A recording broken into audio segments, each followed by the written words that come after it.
할렐루야. 지난 한 주간 또 우리 하나님 은혜 가운데 평안하셨습니까? 제가 매 주일마다 이렇게 인사로 설교를 시작하는데 그냥 인사로 받고 인사로 대답하는 건 아니시죠? 삶 가운데 그렇게 하나님의 은혜가 넘치시기를 주님의 이름으로 간절히 축복합니다. 오늘 제가 이 질문으로 오늘 설교를 시작하려고 합니다. 여러분 기도하십니까? 여러분들의 하루 24시간의 삶 가운데 그리고 바쁘게 살아가는 일주일의 삶 가운데에 기도의 시간이 있으십니까? 혹시 기도하지 않음에도 불구하고 즉 하나님과의 영적인 교통이 없이도 도움이 없이도 잘 살아가고 계십니까? 그렇다면 이것이 과연 여러분들에게 복이고 유익한 것일까요? 우리는 지금 그 어느 때보다 위기의 시대적 환경 속에서 살아가고 있습니다. 국가가 직면한 정치적, 경제적인 그 위기는 차치하고서라도 우리의 삶에 직접적인 영향을 미치는 육신적인 문제, 건강의 문제, 가정의 문제, 자녀의 문제, 말하지 않더라도 아마 바로 피부로 와닿으실 것입니다. 이런 육체적인 문제, 가정적인 문제, 한 걸음 더 나아가서 영적인 위기 가운데 살아가고 있습니다. 중요한 것은 이것에 대한 인식 여부, 즉 이것이 성도들의 삶에 영향을 미칠 수밖에 없고 지금 또 그 영향을 받으며 살아가고 있다고 하는 사실을 어느 정도로 인식하고 있느냐 하는 것입니다. 그리고 이 문제를 해결하기 위해서 성도들이 과연 어떤 삶의 태도를 취하느냐 하는 겁니다. 하나님은 성도인 저와 여러분들에게 세상이 결코 알 수도 없고 누릴 수도 없는 특권인 기도를 선물로 주셨습니다. 믿으십니까? 믿어야 합니다. 세상은요 죽었다 깨어나도 알 수도 없고 누릴 수도 없는 이 특권인 오직 예수 그리스도를 주로 믿고 고백하는 저와 여러분들에게 주신 특권, 이 기도의 특권을 주셨습니다. 그러면 저와 여러분들이 기도한다라고 하는 것은요 나의 삶의 주도권이 하나님께 있다, 나는 하나님의 은혜로 살아가는 하나님의 백성이다 라고 하는 것을요 나타내는 거예요.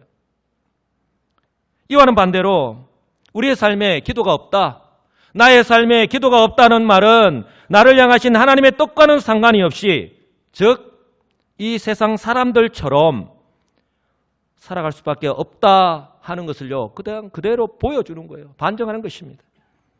예수 믿지 않는 사람들은 기도하지 않습니다. 아니 기도할 필요가 없죠. 왜냐하면 그들은 하나님의 은혜로 살아가는 사람이 아니라 오직 자신의 능력에 의지해서 그리고 자신의 노력으로 살아가는 사람들이기 때문에 그렇습니다. 그러니 그들이 잘 될 때에 내가 능력이 많았어, 내가 잘했어, 그렇구나 자신의 공력을 자랑할 수밖에 없잖아요. 혹시 우리 성도님들 가운데에 기도해야 한다는 것은 다 알고 있는데 그렇다면 왜 기도하지 않는지, 나는 그렇게 기도하지 못한 채 매일매일의 삶을 살아가고 있는지 한번 생각해 보신 적 있습니까? 지금 자신이 기도하지 않는 것이 단순히 바빠서, 단순히 일이 많아서, 단순히 피곤했을까요? 혹시라도 지금 내가 살아가는 것과 기도와는 전혀 관계가 없다고 생각하여서 실제로 기도하지 않아도 내가 살아가는 데 있어서 그 어떤 불편함도 조금도 느끼지 못하고 있기 때문은 아닌지요? 지금까지 살아왔는데, 지금까지 별탈 없이 아무런 문제 없이 살아가는데 무엇이 문제라는 거예요? 왜 저렇게 저 사람은, 목사님은 저렇게 오늘 또 왜 저렇게 이야기하느냐, 그렇게 이야기할 수도 있어요. 그래서 기도해야겠다고 하는 시도조차, 노력조차 하지 않은 채 살아가고 있는 것은 아닌지 모르겠습니다. 사랑하는 성도 여러분, 기도는요 단순히 우리의 어떤 육체적인 문제만을 나타내는 것이 아니라 지금 현재 자신의 영적인 상태를 그대로 보여주는 것이다 라고 보시면 정확합니다. 그런데 중요한 것은 기도하지 않는 성도들은 이러한 사실을 모르든지 아니면 애써 외면한 채로 살아가고 있다고 하는 사실입니다. 우리 시민교회 성도님들은 어떻습니까?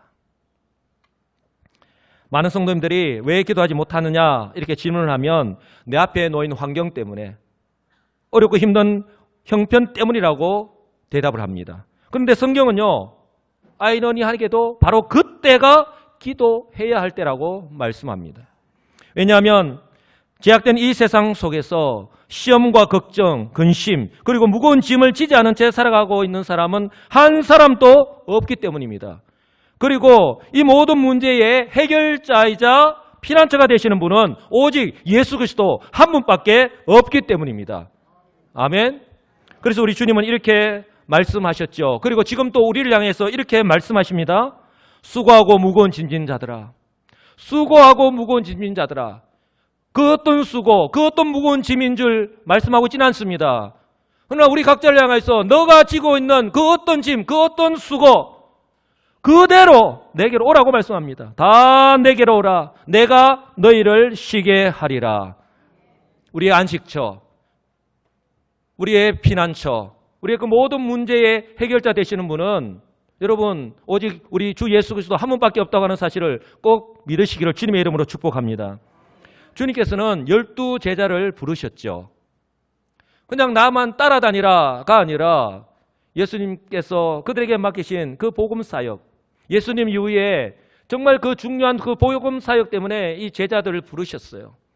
그리고 이 제자들에게 이제 복음 전거를 위해서 이제 파송하는 가운데에 제자들에게 이런 능력과 권위를 주셨습니다. 모든 귀신을 제어하며 병을 고치는 권능을 그들에게 주셨습니다.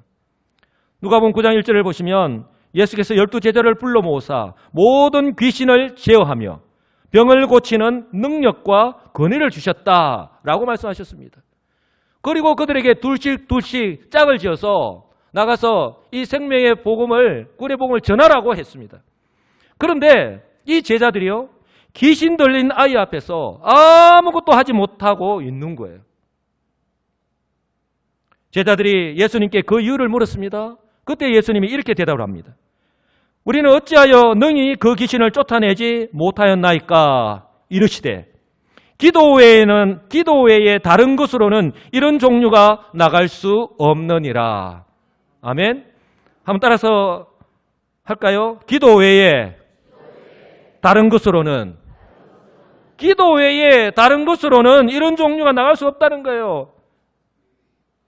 다른 종류, 이런 종류, 하나님의 그 능력의 역사가 바로 믿음으로 기도하는 그 통로를 통해서 하나님께서 역사하신다고 분명히 말씀을 하고 있는 것입니다. 주님께서 지금 우리들을 향하여서도 외치고 계시는 말씀은 아닐까요? 여러분 아마 이 찬양 잘 아실 겁니다. 찬송가 365장, 마음속에 근심 있는 사람. 마음속에 근심 있는 사람 주 예수 앞에 달래어라. 슬픈 마음 있을 때라도 주 예수께 아뢰라. 2절입니다. 눈물 나며 깊은 한숨 쉴 때 주 예수 앞에 달래어라. 은밀한 죄 내게 있더라도 주 예수께 아뢰라. 여러분, 마음속에 근심 있는 사람, 이것 때문에 슬픈 마음을 가지고 살아가는 사람 주 예수께 아뢰라고 그렇게 고백합니다. 눈물 나며 기쁜 한숨 쉴 때 왜? 은밀한 죄 때문에, 그 고통 가운데서 벗어나지 못하기 때문에 그 자리에 앉아서 주저앉아 있는 것이 아니라 주 예수께 아뢰라고 그렇게 찬송합니다. 3절과 4절이 이렇습니다. 괴로움과 두려움이 있을 때에 주 예수 앞에 다 아뢰어라. 내일 일을 염려하지 말고 다 주 예수께 아뢰라. 4절, 죽음 앞에 겁을 내는 자여, 죽음 앞에 겁을 내는 자여 주 예수 앞에 다 아뢰어라. 하늘나라 바라보는 자여 주 예수께 다 아뢰라고 그렇게 찬송합니다. 여러분, 찬송은 곡조 달린 기도입니다. 오늘 우리 앞에, 오늘 이 가운데 참석한 그 누구라 할지라도 아무런 문제 없이 살아가는 사람은 한 사람도 없습니다. 그러나 중요한 것은 이 문제 앞에서 우리가 어떤 모습으로 살아가고 있느냐 하는 것입니다. 기도해야 하는데 하면서도 그냥 그대로 살아가고 있는지, 아니면 방금 부른 이 찬송과 가차처럼 주 예수의 이름으로 믿음으로 기도하면서 주님 앞으로 한 걸음씩 한 걸음씩 나아가고 있는지 선택은 바로 저와 여러분들에게 달려 있습니다. 사랑하는 성도 여러분, 여러분들은 지금 어떤 모습으로 서 계십니까? 아니, 어떤 모습으로 하루하루의 삶을 살아가고 계십니까? 기도는 하나님과 나를 연결시켜주는 가장 확실한 통로이자 죄악된 이 세상 속에서 성도답게 살아갈 수 있는 가장 든든한 원동력임을 믿으시기 바랍니다. 그래서 성경은 우리에게 이렇게 증거하시죠. 하나님이 사용하셨던 사람, 우리 또한 그렇게 쓰임받기를 원하죠. 우리뿐만 아니라 우리의 자녀들도 하나님 그렇게 사용하여 주시옵소서 그렇게 기도하죠. 이렇게 하나님이 사용하셨던 사람은 한결같이 기도의 능력을 경험했던 사람이라고 성경은 분명히 우리에게 증거합니다. 하나님께서 아브라함과 언약을 맺으시고 그 언약을 이루시기 위해서 택하신 사람, 구약의 이스라엘 백성들을 출애굽시키시고 광야 40년 동안 아무것도 없는 그 광야 가운데에 그 어떤 것도 의지할 수 없는 그 광야 가운데서 그들의 하나님 여호와, 그 하나님이 누구신지 확실하게 보여준 그 하나님의 사람 모세, 그리고 오직 복음을 위해서 산 사람, 복음을 위해서라면 내가 그 어떤 고난을 당하더라도 내 목숨이라도 내어놓을 수 있는 사람, 바로 이 복음을 통해서 하나님의 구원 역사 서내려간 하나님의 사람 사도 바울처럼, 여러분, 우리는 하나님께서 사용하셨던 그 능력, 그것만 바라봅니다. 하지만 그 능력 이면에 하나님 앞에 나아가서 하나님과 교통하고 하나님 앞에 기도했던 그들의 삶을 우리는 결코 간과해서는 안 될 것입니다. 이처럼 고난적 환경 속에서 우리가 하나님 믿고 의지하면서요, 지속적으로 기도하는 것, 간절하게 기도하는 것, 담대하게 기도하는 것, 하나님의 보호자를 움직이신다고 하는 것을 꼭 믿으시기를 간절히 소망합니다. 여러분, 베드로가 옥에 갇혔을 때에 예루살렘 교회 성도들 간절하게 기도했습니다. 베드로, 예루살렘 교회의 민족의 이 지도자인 베드로가 옥에 갇혔다는 것은 큰 위기가 아닐 수 없습니다. 그랬을 때에 성도들요, 한 마음으로 간절하게 기도했지 않습니까? 그 결과 지진이 일어나고 쇠사슬이 풀렸습니다. 적시로 응답하시는 하나님. 사도 바울과 실라가 제2차 선교 여행 중에 빌립보에서 복음을 전하다가 감옥에 갇혔습니다. 여러분, 복음을 전하다가 죄를 지었기 때문이 아니라 복음을 전하다가 감옥에 갇혔습니다. 그런데요, 나는 아무런 잘못이 없는데 오로지 복음을 전하다가 하나님의 일을 하다가 하나님 뜻대로 순종하다가 이런 일을 당하면 여러분은 어떻게 하시겠어요? 여러분들의 심정이 어떻겠어요? 왜 나에게 이런 고통을 주시는지, 이것이 하나님의 뜻이 아닌지, 하나님 나를 싫어하시는 건 아닌지, 여러분 그렇게 원망할 때가 우리 많잖아요. 그래서 하나님이 없다고, 그래서 하나님 이 주의 몸된 교회를 떠나는 사람들도 있잖아요. 고난으로만, 그 현상적 환경으로만 받아들이기 때문에 그런 거예요. 그러나 오늘 사도 바울과 실라는 어떻습니까? 그 감옥 안에서 하나님을 원망하는 것이 아니라 오히려 하나님께 기도하고 찬송했죠. 그저 이 감옥에서 풀려나기 위해서 기도했겠습니까? 하나님의 뜻을 구하고 이 가운데서도 하나님의 뜻이 있을 것이라고 기도하며 찬송했지 않습니까? 그때 옥문이 열리고 또 간수와 그 가족이 구원받는 놀라운 역사가 일어났지 않습니까? 고난 가운데서 고난을 고난으로만 받아들이는 것이 아니라 그 가운데에 하나님을 믿고 의지하며 간절히 기도하였더니 적시로 응답하셨던 그 가운데 또한 구원의 놀라운 역사 또한 나타났던 것을 우리는 성경을 통해서 알 수 있습니다. 그리고 오늘 우리가 읽었던 성경 본문의 저자인 야고보, 예수님의 동생인, 그리고 낙타 무렵이라고 하는 별명을 지닌 이 야고보, 여러분 사막의 이동수단인 이 낙타, 저는 아직까지 낙타를 타보지 않아서 이 낙타 무렵을 보지 못했습니다. 그러나 사진으로 통해서 보았는데 정말 펌푸짐하게 이렇게 펴져 있더라고요. 그가 얼마나 오랫동안 그리고 지속적으로 하나님께 기도하였는가, 그런 기도의 삶을 살았는가 하는 것을요 단적으로 보여주는 것이라 할 수 있어요. 이처럼 기도의 사람 야고보가 이 마지막 시대에 정말 기도가 필요한데, 정말 우리가 하나님 은혜로 살아갑니다 라고 고백을 하는데 정말 기도가 필요한데 기도하지 않고 살아가고 있는 저와 여러분들을 향해서 이렇게 권면합니다. 이런 때는 기도해야 한다고. 여러분 혹시 지금 고난 가운데 계십니까? 건강의 어려움, 가정의 어려움, 자녀의 어려움, 여러 가지 관계 속에서 말로 할 수 없는 그런 여러 가지 고난 가운데 있습니까? 근데 성경은요, 그때 낙심하고 포기하고 앉아있으라 말하는 것이 아니라 바로 그때가 기도할 때라고 말씀을 합니다. 너희 중에 고난당하는 자가 있느냐? 그는 기도할 것이요. 여러분, 이것이요, 우리 성도들이 불신자들과 근본적으로 다르다고 하는 것을 보여주는 거예요. 세상 사람들은 고난을 당하면 원망합니다. 낙심합니다. 포기합니다. 절망한 채로 살아갑니다. 하지만 오늘 성경은 어떻습니까? 너희 중에 고난당하는 자가 있느냐? 그는 기도할 것이요. 우리의 피난처가 되시고 우리의 안식처가 되시는 분이 있음을, 그리고 그분께 믿음으로 나아가야 할 것을 우리에게 말씀하고 있는 거예요. 그래서 시편 50편 15절에도 이렇게 고백합니다. 환난 날에 나를 부르라. 내가 너를 건질 것이니라. 여러분, 고난 그 자체로만 바라보지 마시고 그 고난 가운데에 우리 하나님을 바라보시고 하나님께로 나아가시는 저와 여러분들 되시기를 간절히 소망합니다. 여러분, 애국의 총리 요셉을 기억하시죠? 여러분들은 이 요셉 하면 무엇을 생각하십니까? 무엇이 떠오릅니까? 꿈꾸는 사람. 그래서 애굽의 총리, 그것만 기억하십니까? 근데 성경에요, 이 요셉에 대해서 이렇게 말씀합니다. 여호와께서 요셉과 함께 하심으로. 한번 따라서 할까요? 여호와께서 요셉과 함께 하심으로. 이 여호와께서 요셉과 함께 하심으로라고 하는 이 말씀은 내가 평안할 때, 내가 잘 나갈 때, 아무런 문제가 없을 때만을 이야기하는 것이 아닙니다. 내가 고난 가운데 있을 때에, 내 힘으로 어찌할 수 없을 때에, 정말 그 환경이 내가 원망할 수밖에 없는 그런 환경에 조차 그하였을 때조차 그 모든 것을 이야기하는 거예요.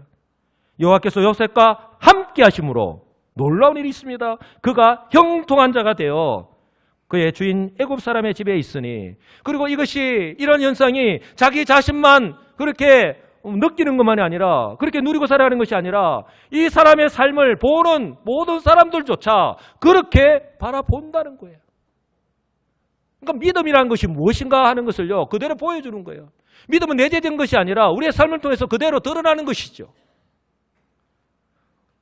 그래서 요셉은요, 감옥에 있든지, 그리고 애굽 왕 바로의 친위제장 이 보디발의 집에 노예로 있든지, 그에게 있어서 환경과 고난은 아무런 문제가, 즉 내가 하나님의 백성으로 살아가는데, 하나님과 동행하며 살아가는데 그 어떤 문제도 되지 않았다고 하는 사실이에요.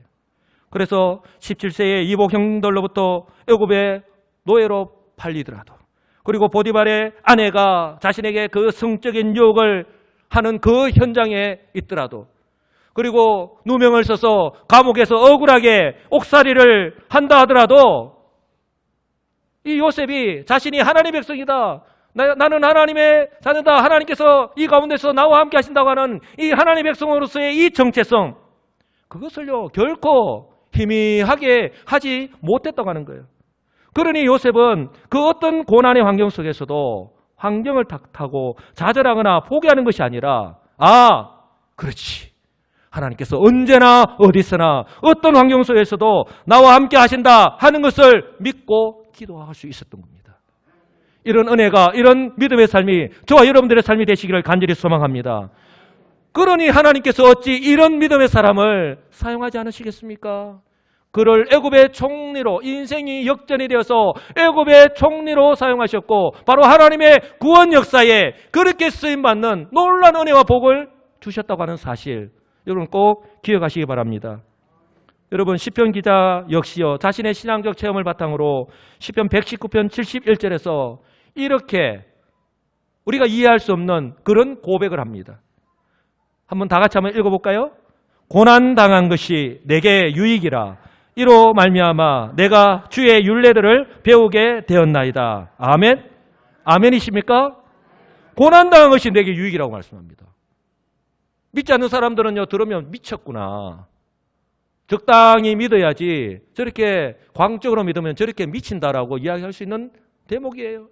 그런데요, 고난당한 것이 내게 유익이라고 말씀합니다. 왜 이 고난이 내게 유익일까요? 내가 고난을 당하기 전에는, 내가 어려움을 당하기 전에는 내가 하나님을 찾지 않았다는 것이죠. 왜 이런 어려움이 나에게 닥치는지 몰랐다는 것이죠. 내가 하나님을 찾지 않고 내가 이렇게 살아가는데 아무런 문제, 아무런 어려움이 전혀 없었다는 거예요. 그런데 막상 내가 어려움을, 이런 고난을 당하고 보니까 내 인생에 있어서 무엇이 중요하였구나 하는 것을 놓치고 있었구나 하는 것을 깨닫게 되었다는 것이죠. 그것이 바로 이로 말미암아 내가 주의 율례들을 배우게 되었나이다. 여러분, 고난이 고통으로 끝나버린다면 아무런 의미가 없는 거예요. 고난이 고통으로 끝나는 것이 아니라 그 고통 속에서 주님의 뜻을 깨닫고 주님께로 한 걸음 더 나아갈 수만 있다면 그것은 분명 축복의 통로인 줄 믿으시기 바랍니다. 바라기는 이 시편 기자의 고백이 저와 여러분의 신앙 고백이 되기를 간절히 소망합니다. 저는 우리 성도님들이 지금 어떤 문제로 어려움을 겪고 있는지 자세히 알지는 못합니다. 그러나 이번에 3개월 동안에 이 대신방을 통해서 조금은 알게 된 것 같아요. 우리 성도님들이 우리도 신방 받겠습니다 해서 제가 아마 기억하기로는 거의 한 90% 이상은 이번에 대신방을 받으신 것 같아요. 그리고 기도 제목을 내어놓으셨지만, 그리고 말씀을 이렇게 서로 나눴지만 100% 다 였었겠어요. 제가 생각할 때는 한 10%, 20% 이제 시작이라는 생각이 듭니다. 그 가운데서도 기도의 제목을 이렇게 찾을 수 있었는데, 그래서 우리 가정 형편을 조금이나 이렇게 알게 되면서 그렇게 말씀을 전하면서 제가 이렇게 권면하였죠. 하나님께 기도하면서 하나님의 때를 인내하면서 기다립시다 라고 권면을 했습니다. 바라기는 내 앞에 놓인 고난이 오히려 하나님께로 한 걸음 더 나아갈 수 있는 그런 믿음의 기회인 줄 알고, 이런 절호의 기회를 놓치지 않는 지혜로운 우리 시민교회 성도님들이 다 되시기를 주님의 이름으로 간절히 축복합니다. 우리 성도님들에게 아마 우리 성도뿐만 아니라 대부분 사람들에게 언제 가장 많이 기도하느냐라고 질문하면 언제이겠습니까? 여러분, 언제 가장 많이 기도하죠? 대다수가 병들었을 때라고 대답을 합니다. 내 육신의 건강에 이상이 생겼을 때죠. 오늘 본문에서도 병들었을 때가 바로 기도해야 할 때라고 말씀을 합니다. 여기서 오늘 병들었다라는 말은 내가 육체적으로, 정신적으로, 영적으로 가장 약한 상태, 바로 그때를 말하는 겁니다. 그러니 그때는 내 혼자 힘으로 쓸 수 없고 나 혼자 힘으로 그 어떤 문제라도 해결할 수 없는 그런 상태를 말하는 겁니다. 그래서 오늘 말씀 이렇게 말씀을 합니다. 너희 중에 병든 자가 있느냐? 그는 교회 장로들을 청할 것이요 그들은 주의 이름으로 기름을 바르며 그를 위하여 기도할지니라. 믿음의 기도는 병든 자를 구원하리니 주께서 그를 일으키시니라. 아멘. 저와 여러분이 기도할 때에, 주 예수를 믿음으로 기도할 때에 그를 일으키시는 것은, 치유하시는 분은 하나님이시라고 분명하게 말씀을 합니다. 여러분, 내가 육신적으로, 정신적으로, 이처럼 영적으로 이렇게 힘들 때에 나 혼자 힘으로 할 수 없으니 교회에 도움을 요청해야 되는 거예요. 특히 우리 성도님들, 내가 갑자기 이렇게 몸이 아프다든지 어려움을 당했을 때에 교회에 이렇게 전화를 하셔서 오셔서 기도해달라고 요청을 해야 되는 거예요. 그런데 우리 성도님들은 어떻습니까? 아이고, 안 그래도 목사님 바쁘신데 내까지 거기에 거들어야 되겠나? 절대 이야기 안 합니다. 그러시면 안 됩니다. 그래서 우리 교육자 회의를 하면서도 우리 성도님들이 병원에 입원했다, 다쳤다, 어떤 일이 있다 하면 바로 가서 또 기도하고 또 상태를 보고 또 제가 가서 말씀을 전하고 이렇게 기도할 수 있도록 해달라고 그렇게 권면을 합니다. 그래서 저는 그 병원에 입원했다는 말씀을 들으면 바로 달려가서 우리 성도님들께 말씀을 전하고 기도합니다. 왜요? 이것이 바로 이 교회의 영적인 지도자인 이 목사가 해야 할 일이기 때문에 그런 거예요. 그렇게 손을 얹고 기도할 때에 하나님이 우리의 이 기도를 들으시고 믿음의 기도를 들으시고, 나는 기도하였는데 왜요? 이것이 내가 할 수 있는 최선의 일이니까 응답하시는 분은, 그 믿음의 기도를 보시고 들으시고 응답하시는 분은 바로 우리 하나님이시라고 분명히 말씀하고 있습니다. 여러분, 지금 우리 교회도 보면 이처럼 원치 않는 질병으로 고생한 분들이 참 많습니다. 암 수술을 하시고 또 가로중에 있는 분들 항암 치료도 해야 되고 주기적으로 가서 항암 치료를 해야죠. 그 얼마나 고통스럽습니까? 그리고 당뇨로, 혈압으로, 중풍으로, 무릎 관절이 좋지 않아서 교회를 출입하는데도 너무나 어렵고 힘들어하는 분들이 많죠. 혈압 때문에, 척추나 허리에 디스크 때문에 지금 병원에 계신 분도 계시고요. 또한 집에서 가로중에 있는 분들 너무나도 많습니다. 그리고 평생을 약을 드시면서 생활해야 되는 분들이 또한 너무나도 많습니다. 그러나 성경은 분명히 말씀을 합니다. 의기소침해하거나 낙심하고서 좌절하면서 그대로 그냥 주어진 대로 살아가라고 말씀하지 않습니다. 15절에 보시면 믿음의 기도는 병든 자를 구원하리니 주께서 저를 일으키시리라. 아멘. 우리가 할 수 있는 것, 하나님의 뜻을 구하며 믿음으로 기도하는 것입니다. 왜냐하면요, 이것이 우리가 할 수 있는 최선이고요. 그 이유는 바로 하나님의 몫이기 때문에 우리의 기도를 들으시고 그 믿음을 보시고 치료하시는 분, 회복시키시는 분은 우리 하나님이신 줄 믿으시기를 주님의 이름으로 간절히 축복합니다. 여러분, 솔로몬이 죽고 난 이후에 남북 이스라엘로 나뉘었습니다. 북이스라엘과 남쪽 유다.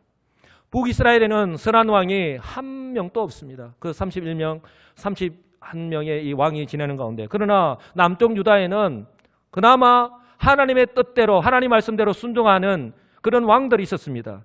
그 가운데에 그 누구보다도 하나님의 뜻을 따라 순종했던 한 왕, 히스기야 왕이 있습니다. 그가 통치 말기에 질병 때문에 죽게 된다고 하는 그런 청천벽력과도 같은 그 소식을요, 이사야 선지자로부터 듣게 된 거예요. 만약에 여러분들이 내가 평생을 정말 주의 말씀대로 딴 눈 안 팔고 오직 그 말씀대로 내가 순종하며 살아왔는데 이 같은 놀라운 소식, 기가 막힌 소식이죠. 죽게 되었다 라고 하는 그 소식을 선지자로부터 듣게 되면 여러분 어떻게 하시겠어요? 그때 심정이 어떻겠습니까? 주님 말씀이시니 그대로 순종하겠습니다. 그렇게 기쁨으로 받아들일 수 있겠어요? 하나님을 향해서 원망하지 않겠습니까? 하나님 왜 나입니까? 하나님 내가 어떻게 살았는지 잘 아시지 않습니까? 하나님을 향해서 항변하지 않겠습니까? 그런데요, 히스기야 왕은 그 소식을 들었을 때에 하나님을 원망하지도 낙심하지도 않았습니다. 자신의 삶을 포기하지도 않았습니다. 오히려 하나님께로 나아갔습니다. 낯을 벽으로 향하고 하나님께 믿음으로 간절하게 기도하였습니다. 열왕기하 20장 3절을 보시면 여호와여 구하오니 내가 진실과 전심으로 주 앞에 행하며 주께서 보시기에 선하게 행한 것을 기억하옵소서 하고 히스기야가 심히 통곡하였더라. 하나님께서 히스기야 왕의 기도를 들으시고요, 즉시로 응답해 주셨습니다. 하나님께서 히스기야 왕의 병을 낫게 해주셨을 뿐만 아니라 15년이나 더 살게 해주셨습니다. 열왕기하 20장 5절 6절 보시면 내가 내 기도를 들었고, 한번 따라서 할까요? 내가 내 기도를 들었고, 내가 내 기도를 들었고, 너가 기도하는 것, 어떤 마음, 네가 어떤 삶을 지금까지 살았고 지금 어떤 모습으로 어떤 마음으로 기도하는 것 내가 다 안다는 거예요. 들으시는 분이 하나님이시고 그것을 알고 계시는 분이 하나님이시고 그리고 때를 따라 역사하시는 분이 하나님이심을 우리에게 보여주시는 거예요. 내 눈물을 보았노라. 내가 너를 낫게 하리니. 그래서 내가 내 날에 15년을 더할 것이다라고 말씀하는 거예요. 저와 여러분들 역시 이처럼 병들었을 때에, 내 육신이 연약할 때에 낙심하거나 포기하는 것이 아니라 오히려 연약한 우리의 몸과 영혼의 치료자 되시는 우리 하나님의 도우심을 바라며 믿음으로 간절하게 기도하시는 우리 성도님들 되시기를 주님의 이름으로 간절히 축복합니다. 그래서 히스기야 왕처럼 하나님께서 우리 성도들의 믿음의 기도를 들으시고 은혜를 베푸셔서 깨끗하게 치유하시는 그날이 속히 임하게 되는 역사가 일어나기를 주님의 이름으로 간절히 축복합니다. 제가 대학 시절에 중앙아시아 우즈베키스탄에 단기 선교를 다녀온 적이 있습니다. 혹시 우즈베키스탄 다녀오신 분 계신지 모르겠습니다. 주일에 그리스 정교회에 참석해서 예배를 드린 적이 있습니다. 그런데 놀라운 것을 몇 가지 경험했는데 예배 시간이 놀라지 마십시오. 예배 시간이 무려 3시간에서 5시간 정도 예배를 드리더라고요. 아마 우리 성도님들 그거 갔으면 다 아마 뛰쳐나갔을 것 같아요. 그런데 더 놀라운 것은요, 예배 순서 중에 우리와는 완전히 다른 특이한 순서가 있었는데, 죄를 지은 사람이요, 강단 앞쪽으로 나와서 공개적으로 자신의 죄를 회개하며 하나님 앞에 용서를 구하는 시간이 있더라고요. 그래서 저 뒤에서 예배를 드리다가 목사님이 설교를 딱 하는데, 딱 순간에 마치는지도 몰랐는데, 한 명이 이렇게 지금 여기 성가대 지휘자 있는 조자리에 나오더만은 갑자기 엎드리더만은 통곡을 하면서 얼마나 간절하게 기도하는지, 그 우즈벡 언어를 제가 다 알아듣지는 못했지만 여러분 얼마나 간절하게 기도하는지, 한국 교회에서는 상상할 수 없는 그런 장면이었기 때문에 그 자리에 참석한 우리 모두는요 정말 충격 그 자체였습니다. 정말 무릎을 꿇고 울부짖으면서 간절하게 기도하는 그들의 모습을 보면서 진심으로 진짜 저렇게 자복하면서 회개하는구나 하는 것은요 충분히 느낄 수가 있었습니다. 한 사람 마치고 막 하고 막 그냥 조용조용히 기도하는 게 아니에요. 제 목소리 크죠? 제 목소리가 크죠? 제 목소리 이상으로 그렇게 울부짖으면서 기도하고 나가면 또 한 사람이 나와요. 또 기도하고 나가면 또 한 사람이 나옵니다. 그렇게 몇 번을 하다면 또 목사님이 또 설교를 합니다. 그리고 또 나옵니다. 그것이 몇 사이클을 돌아요.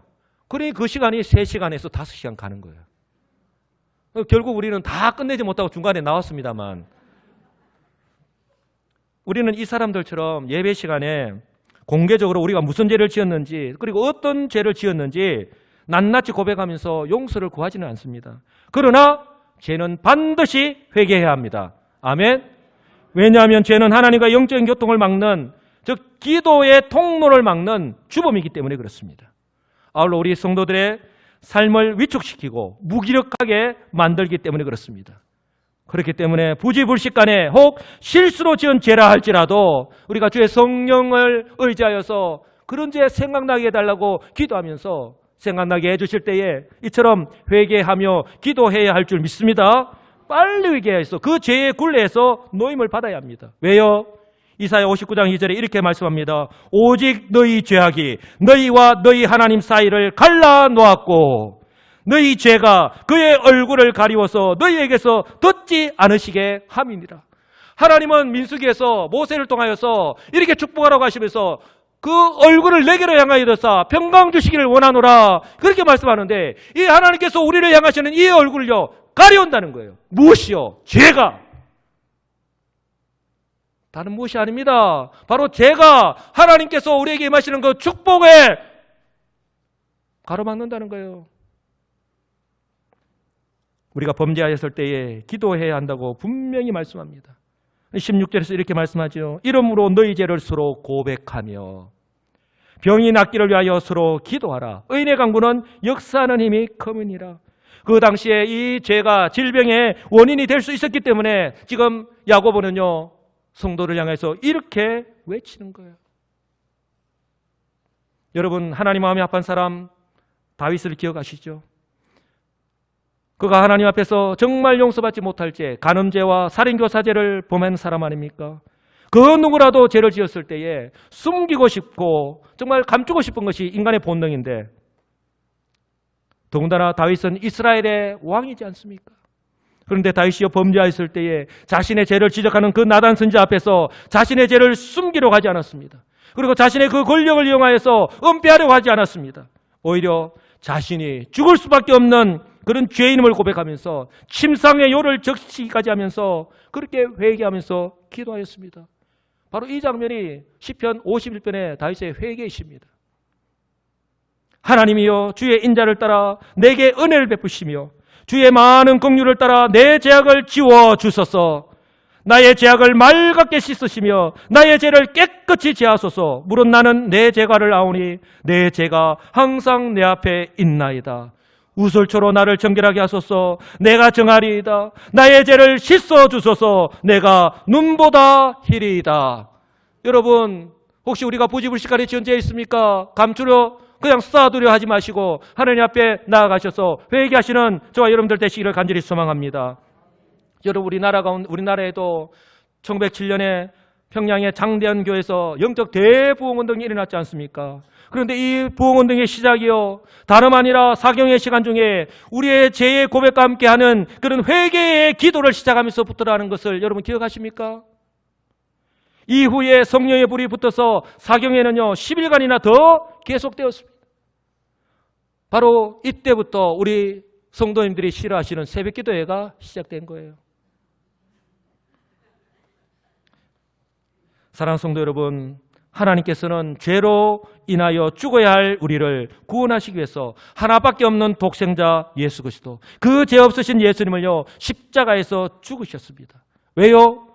이렇게 하지 아니하면 하나님의 공의를 만족시킬 수 없고 인간은 그 어떤 노력으로도 결코 죄사함을 받을 수 없기 때문입니다.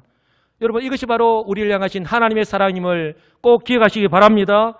그래서 사도 바울은요 자유의 대헌장이라고 부르는 로마서 8장 1절에서 예수 그리스도의 십자가의 그 사역을 이렇게 선포합니다. 그러므로 이제 그리스도 예수 안에 있는 자에게는 결코 정죄함이 없나니 이는 그리스도 예수 안에 있는 생명의 성령의 범이 죄와 사망의 법에서 너를 해방하였음이라. 아멘. 여러분, 이처럼 저와 여러분들은 크신 하나님의 사랑으로 구원받은, 즉 하나님과 영적인 교통을 누리며 살아가는 하나님의 백성이 된 거예요. 이것이 바로 저와 여러분들이 기도해야 하는 이유, 아니 깨어서 기도해야 하는 이유고요. 더 이상 제가 하나님과 우리 사이를 가로막지 못하도록 죄에서는 점점점 멀어지는 삶을 살아야 하는 이유임을 꼭 기억하시기 바랍니다. 그래서 오늘 에베소 말씀처럼 우리는 우리가 살아가는 이 시대를 분별하면서 바로 바라보면서 살아가야 하는 이유가 바로 여기에 있는 것입니다. 그런 정 너희가 어떻게 행할지를 자세히 주의하여 지혜 없는 자같이 하지 말고 오직 지혜 있는 자같이 하여 세월을 아끼라. 때가 악하니라. 그러므로 어리석은 자가 되지 말고 오직 주의 뜻이 무엇인지 이해하라. 여러분, 주님을 떠나서 내 뜻대로 내 생각대로 살아가는 사람, 지혜로운 사람이라고 생각할지 모르지만 어리석은 자임을 꼭 기억하시기 바랍니다. 더 이상 사단 마귀의 속삭임, 기도하지 않아도 돼, 기도하지 않아도 살아가는데 아무런 문제 없잖아, 그냥 그렇게 살아 라고 하는, 우리를 안심시키는 이 사단 마귀의 거짓 속삭임에 속지 않는 우리 성도님들 되시기를 간절히 소망합니다. 여러분, 성도가 기도하지 않는 것은요 무장해제된 군인과 같은 상태예요. 군인이 무장해제된 상태에서 무엇으로 어떻게 싸울 수가 있겠습니까? 그저 마귀에게 사로잡혀서 종로로 다면서 무기력하게 살아갈 수밖에 없지 않습니까? 그러나 기도하는 성도, 제 아무리 공중권세 잡은 사단 마귀라 할지라도 결코 함부로 할 수 없습니다. 한 길로 왔다가 7길로 도망간다고 성경은 우리에게 말씀하고 있지 않습니까? 바로 우리 주님께서 제자들에게 하신 말씀, 기도 외에는 다른 것으로는 이런 종류가 나갈 수 없다라고 하는 그 말씀이 바로 이 말씀이라고 하는 사실을 꼭 기억하시고, 바로 기도하는 저와 여러분들 통해서 이런 하나님의 능력의 역사가 나타나게 되기를 주님의 이름으로 간절히 축복합니다. 이제 말씀을 맺습니다. 6월입니다. 낮에는 벌써 30도 가까이 올라갑니다. 우리의 몸은 점점 더 지치고 피곤해질 것입니다. 우리의 몸이 약해지면 어떻습니까? 사랑하는 아내는 남편들에게 이제 보약 좀 지어 먹여야 되겠다, 기력이 약해지니까. 그게 인지상정 아닙니까? 하나님 은혜로 살아가는 우리 성도들에게 있어서 보약 중에 보약은 기도인 줄 믿으시기 바랍니다. 여러분, 기도는 하나님께로 나가는 통로요, 하나님께서 우리에게 주시는 그 축복의 통로라고 하는 사실을 꼭 기억하시기 바랍니다. 그러므로 지금 내 앞에 놓인 문제, 즉 건강의 문제이든 자녀의 문제이든 그 어떤 문제이건 간에 그 문제를 더 이상 무방비 상태로 방치하는 것이 아니라 그 모든 것을 알고 계실 뿐만 아니라 그 모든 문제의 해결자, 즉 치료자 되시고 위로자가 되시는 하나님께 믿음으로 기도하시는 우리 성도님들 되시기를 주님의 이름으로 간절히 축복합니다. 그러니 힘들지만 새벽을 깨우셔서 새벽에도 오시는 하나님을 만나시기 바랍니다. 수요일 밤에도 TV 앞에 그냥 앉아있지 마시고 기도에 나오셔서 간절히 부르짖으며 기도하시기 바랍니다. 그럴 때에 나의 뜻대로 당장에 우리 앞에 놓인 문제가 해결되지 않는다 할지라도 믿음으로 주님의 뜻을 깨닫고 하나님의 때에 하나님 역사하심을 믿음의 눈을 뜨고 바라보며 인내하면서 기다리는 그런 은혜를 누리시며 살아가는 우리 복된 우리 성도님들이 다 되시기를 우리 주 예수 그리스도의 이름으로 간절히 축복합니다.